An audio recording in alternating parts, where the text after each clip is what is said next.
Hey everyone, Nigel and Luke here, and welcome to another edition of Crimes of the Week International.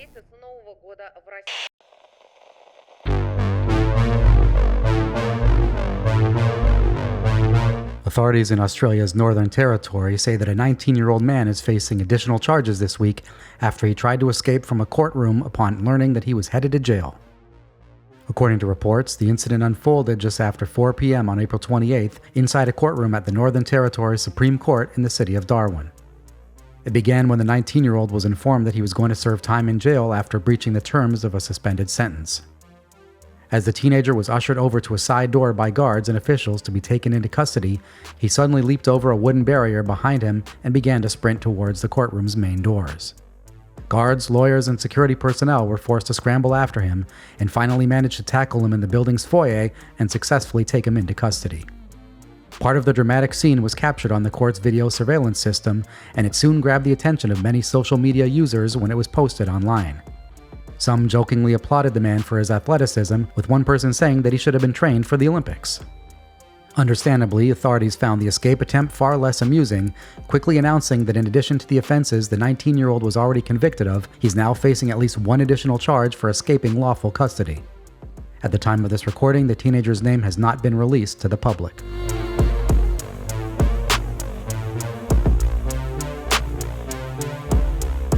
This week, police in the Netherlands jokingly announced that they had had a bizarre encounter with a possible future Formula One racer after a 4-year-old boy stole his mother's car and went on a joyride in it by himself. According to reports, the incident began in the early morning hours of April 30th, when police in the city of Utrecht received a call about a child wandering the streets alone. The boy was barefoot and was wearing only pajamas. The 4-year-old was taken to a local police station, where he was given a teddy bear and some hot chocolate while officers tried to figure out more about the situation. Not long after the boy arrived at the police station, authorities received a second strange report, this time about a vehicle that appeared to have been abandoned after hitting 2 parked cars. Not only was the car located close to where the boy had been picked up, as police would soon find out, it was registered to his mother. It was at that point that the pieces started to fall into place, and police began to suspect, to their amazement, that the 4-year-old had been the one driving the car. When the boy was put on the phone with his mother, he reportedly mimicked driving while talking to her, and also made gestures as if he was turning a steering wheel. When he was taken to the scene of the accident, things got even stranger, as the 4-year-old began to demonstrate to police that he knew how to operate his mother's vehicle. When handed the keys, he opened the driver's side door, put the keys in the ignition, and moved his feet onto the clutch and gas pedals. That's right. Apparently, the kid knew how to drive standard. After speaking more to the boy and his parents, the final remaining pieces of the puzzle were put into place. It turned out that earlier that morning, the boy had been woken up by the sounds of his father leaving for work, at which point he apparently found his mother's keys and decided to head out for a drive. The boy's mother reportedly explained the situation by saying that her son was, quote, resourceful. Thankfully, no one was hurt as a result of the incident, and the damage to the vehicles the boy hit was reportedly minor. As amusing as the whole situation was to police, they still urged the 4-year-old's parents to hide their car keys in the future. It appears that no charges have been filed in connection with the bizarre case.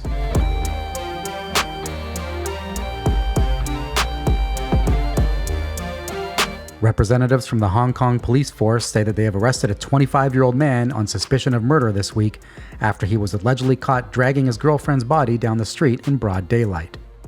According to reports, the incident took place on the morning of April 29th when a jogger in the town of Tin Shui Wai was running down a section of a local road when he noticed something strange. It was a man who was struggling to drag what appeared to be a rolled-up quilt which had been placed on a small board with wheels. When the man stopped, apparently out of breath, the jogger noticed to her horror that there were legs poking out of one end of the quilt, and she called the police. When officers caught up to the man, they ordered him to step away from the items he was dragging while they conducted a search. Sadly, they were soon able to confirm the grisly details that the jogger had reported. Inside the rolled-up quilt was a woman who appeared to be in her late 20s or early 30s. It was later determined that the woman was the 25-year-old man's girlfriend, and she was pronounced dead at the scene. While the woman's cause of death was not listed in the reports we came across, it appears that she had suffered numerous injuries including bruises, cuts, and burns. Sources also state that at the time she was found, her head was wrapped in cling film and her hands were bound with nylon rope. Police say that the road where the man was arrested was close to his apartment building. It's believed that he committed the murder there before trying to move the body to a secondary location, but was only able to make it about 500 meters before running out of energy and being spotted. He was arrested at the scene on suspicion of murder. The reports state that he has yet to be officially charged.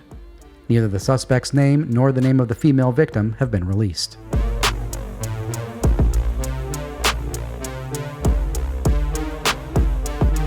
Authorities in the South African province of Mpumalanga are reportedly scrambling to solve a high-profile murder case this week after the adult daughter of a former high-profile politician was found dead following a sudden disappearance.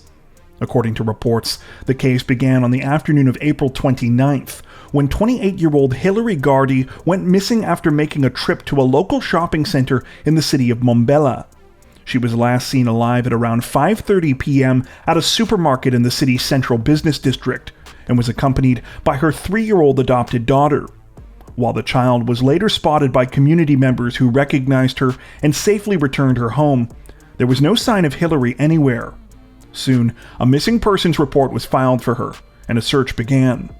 That search sadly came to an end on May 3rd, when Hillary's lifeless body was found in an isolated timber plantation, roughly 40 kilometers away from where she was last seen. From here, accurate information is hard to come by, as much of the reporting surrounding the case appears to be contested. While some sources state that a cause of death has not been determined, others, including members of Hillary's family, say that she was killed by an execution-style gunshot to the back of the head. Deepening the mystery surrounding the 28-year-old's death is the fact that sometime before she was killed, police say that she was apparently forced to withdraw 1,300 rand, or approximately $80 from her bank account. While this would seem to suggest robbery as a potential motive for the heinous crime, representatives who have spoken on behalf of Hillary's family say that they are exploring other scenarios. In particular, they are trying to establish if the murder might have been politically motivated, given the fact that Hillary's father, Godric Gardy, was the former Secretary General for the country's Economic Freedom Fighters political party. At the current moment, it seems that there is tension between police and Hillary's family and the EFF. The family has already expressed concerns about the way investigators handled the crime scene after Hillary's body was discovered, and EFF party leader Julius Malema took things a step further, making a thinly veiled threat to police that they better find the culprits responsible for the murder before party members do, or quote, "there will be no guarantees." Police, meanwhile, have asked for space to conduct their investigation. At the time of this recording, it appears that little more is known about the murder, and police have not named any suspects. Anyone with information about the crime has been asked to reach out to Mpumalanga State Police or to contact the country's Crime Stop line.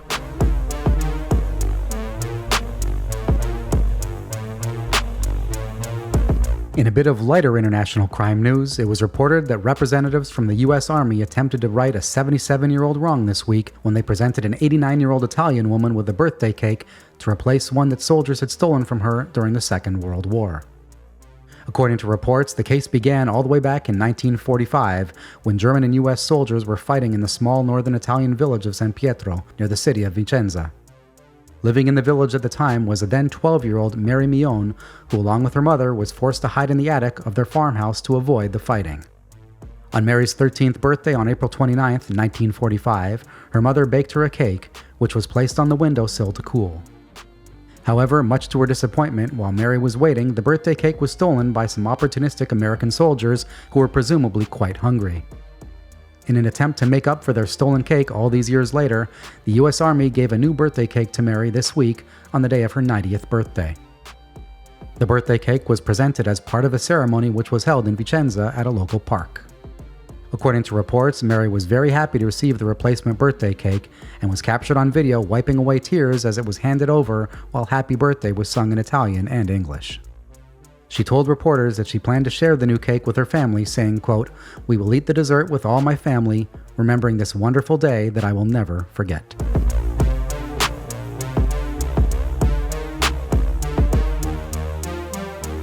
Representatives from Thailand's Royal Thai Police are warning the public about a new kind of digital scam this week. One in which criminals are using deepfake technology to impersonate police officers in order to trick victims into handing over money. According to reports, the alarm was raised by the country's national police force after viral video footage emerged earlier this month, appearing to show this kind of scam in action. In the video, which was later posted to TikTok, a woman can be seen talking to what appears to be a police officer from Chonburi province on a video call. The officer tells her to transfer money from her bank account to him in connection with an ongoing investigation. For those unfamiliar, the word deepfake is a combination of deep learning and fake, and refers to a type of synthetic media where a person takes an existing image or video and replaces parts of it with someone else's likeness. Though the technology is currently far from perfect, deepfakes are being made to increasingly real effect thanks to recently developed machine learning and artificial intelligence techniques. In the case of the viral video, as well as most cases police say that they have come across in Thailand, authorities say that scammers use existing footage recorded of police officers during press conferences and replace the lower parts of the faces with their own, so it appears as if the police officer is talking. Luckily, when the woman in the viral video was called, she figured out what was going on, mostly because of the bizarre and unnatural mouth movements of the officer, which gave the scam away. However, police are still taking this opportunity to try and warn as many people about the scam, adding that real police officers will never contact citizens about an investigation this way, nor will they ever ask for money to be transferred to them. Hopefully, this outreach campaign will help others to also avoid being scammed.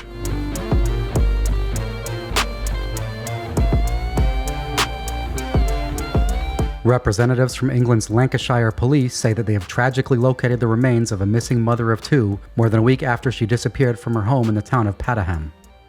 According to reports, 33-year-old Katie Kenyon was last seen alive at around 9:30 a.m. on April 22nd when she was witnessed getting into a silver Ford Transit van in the town of Burnley.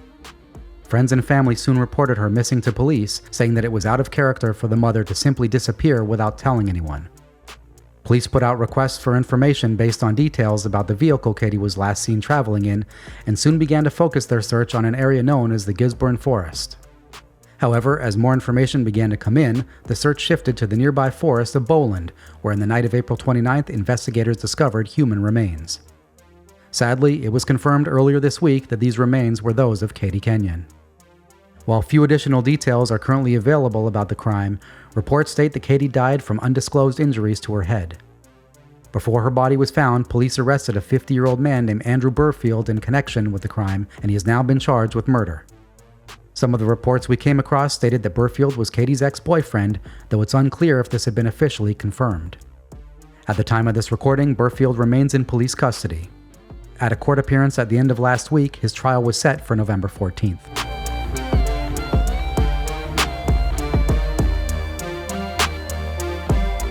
Authorities in the Colombian department of Norte de Santander say that a 16-year-old girl and her killer are both dead this week after she was savagely murdered, and news of the heinous crime caused locals to form a vengeful mob.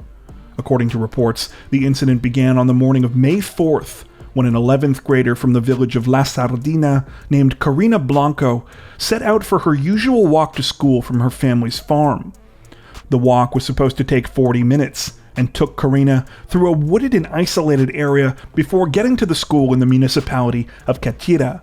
However, on this particular morning, Karina would never make it to her destination.